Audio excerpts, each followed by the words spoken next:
Bonjour, dans cette vidéo je vais vous montrer comment planter une haie simplement à l'aide d'un marteau. C'est une méthode très intéressante car elle évite de devoir creuser des trous. Elle permet de planter un grand linéaire très rapidement et en plus elle ne coûte pas un rond du moment qu'on a un marteau à sa disposition. Donc la méthode en elle-même c'est très simple puisqu'il suffit de couper des rameaux bien droits et de les enfoncer en terre. Seulement voilà, il ne faut pas faire ça avec n'importe quelle espèce, il faut faire ça avec des espèces qui se bouturent très facilement de cette façon. Et il y a donc deux espèces d'arbustes qui se multiplient comme cela, ce sont les saules et les tamaris. Les saules, il y en existe plein de sous-espèces, mais dans 9 cas sur 10, elles se bouturent très facilement de la sorte. Les saules sont très intéressants pour les endroits argileux ou gorgés d'eau l'hiver, puisque c'est une plante qui est initialement adaptée aux sols humides. Voilà.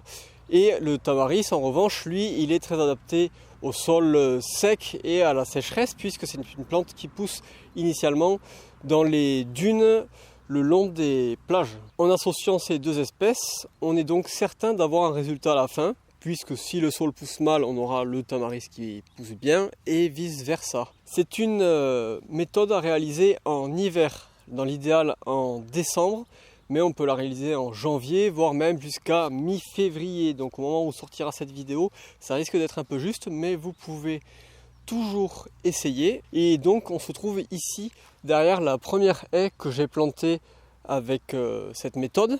J'avais planté des saules, donc des saulosiers, tous les 1 mètre, voilà, j'ai juste planté des bâtons en terre tout simplement. Et c'était, oui, donc il y a 10 ans.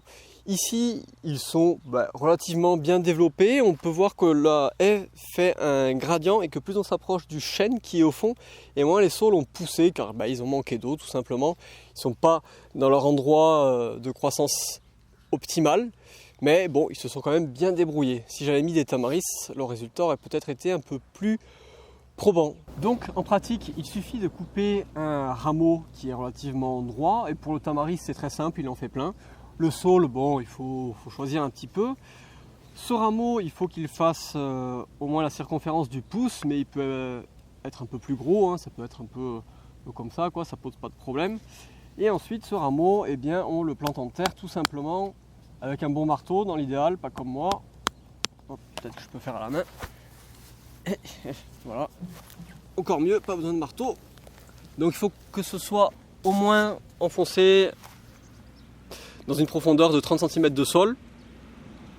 Et il ne sert à rien de faire des boutures qui mesurent plus d'1 mètre en espérant gagner du temps et de la hauteur, car vous allez vous apercevoir que lorsque la bouture va bourgeonner et que des branches vont se mettre à pousser, les branches du bas vont être pleines de vigueur, tandis que les branches du haut vont pousser que de ça. Et en fait, si on fait une bouture très haute, on vous apercevrez qu'à la fin de la première année, la bouture elle a une forme de sapin de Noël parce que les branches du haut, elles ont très peu poussé, tandis que les branches du bas, elles ont fait des gros rameaux. Et c'est tout simplement, je présume, parce que la plante a moins de mal à envoyer la sève dans les rameaux du bas que dans les rameaux du haut. Hein. C'est un mécanisme de pompe basique. Et voilà, et une fois que vous avez planté votre bouture, il n'y a plus qu'à recouper le haut qui a été amoché par le marteau. Et donc vous avez votre bouture prête à pousser.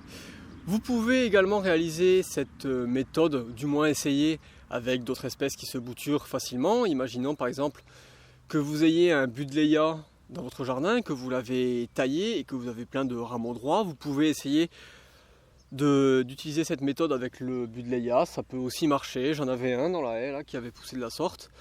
Et voilà, si vous connaissez des espèces qui se bouturent bien, vous pouvez tout à fait essayer.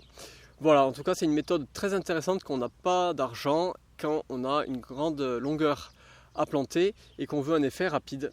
Si cette vidéo vous a plu, n'hésitez pas à aller jeter un œil à mon site internet pépinièredutescou.fr sur lequel je vends des arbres et des arbustes mellifères qui produisent du nectar et du pollen qui permettent de nourrir les abeilles.